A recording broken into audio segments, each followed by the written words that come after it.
আপনারা জানেন যে জামাতকে আওয়ামী লীগ একটা বিশেষ সময়ে একটা বিশেষ উদ্দেশ্যে নিষিদ্ধ করেছিল। সেই নিষেধাজ্ঞা প্রত্যাহারের আবেদন করেছিল জামাত ইসলামী। তারপর আমাদের হোম মিনিস্ট্রি থেকে আবেদনের প্রেক্ষিতে সিদ্ধান্ত এসেছে যে নিষেধাজ্ঞা প্রত্যাহার করা হচ্ছে। আমাদের আইন মন্ত্রণালয়ের কাছে পাঠানো হয়েছে ভেটিংয়ের জন্য।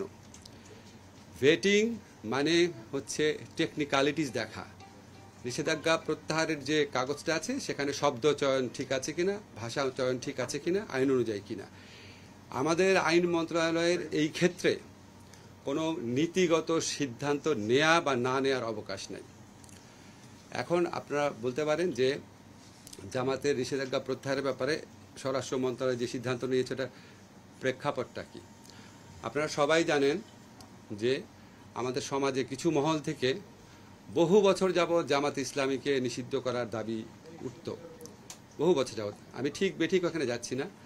আওয়ামী লীগ কখনোই এটা করে নাই, কখনোই করে নাই। 15 বছর ক্ষমতা আছে, কখনোই করে নাই। তারপর তারা এমন একটা বিশেষ মুহূর্তে এটা করেছে, যেটা তখন ছাত্র জনতার বিপ্লব চলছিল, গণ অভ্যুত্থান চলছিল। তারা এই ছাত্র জনতার গণ অভ্যুত্থানকে সন্ত্রাসী কর্মকাণ্ড, জামাত, বিএনপি, জঙ্গিদের সন্ত্রাস এইভাবে আখ্যায়িত করে এই আন্দোলনকে নির্মমভাবে দমন করার চেষ্টায় রত ছিল। নির্মমভাবে দমন করার চেষ্টায় রত ছিল, এটা বহু প্রমাণ আপনারা বহুভাবে পেয়েছেন।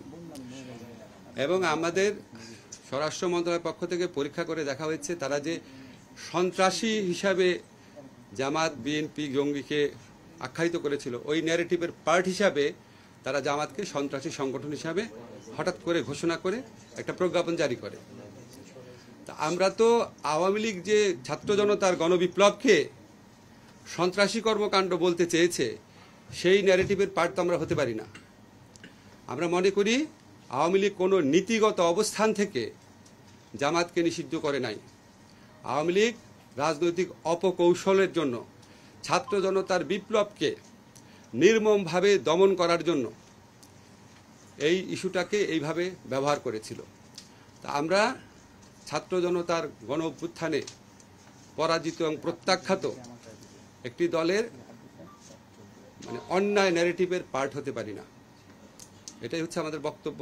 এবং আমাদের স্বরাষ্ট্র মন্ত্রণালয় থেকে তারা পরীক্ষা নিরীক্ষা করে দেখেছে আওয়ামী লীগের পক্ষ থেকে ছাত্র জনতার গণবিপ্লবকে যেভাবে সন্ত্রাসী কর্মকাণ্ড আখ্যায়িত করা হয়েছিল, জঙ্গি কর্মকাণ্ড আখ্যায়িত করেছিল, এটার পার্ট হিসাবে জামাতকে নিষিদ্ধ করা হয়েছিল।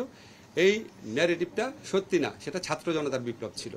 ছাত্র জনতার বিপ্লবকে সন্ত্রাসী হিসেবে আখ্যায়িত করা, কর্মকাণ্ড হিসেবে আখ্যায়িত করা, সেটা একদম দলের উপর চাপিয়ে দেওয়া, তাকে নিষিদ্ধ করা, আমরা এই মিথ্যা ন্যারেটিভের পার্ট হতে পারি না।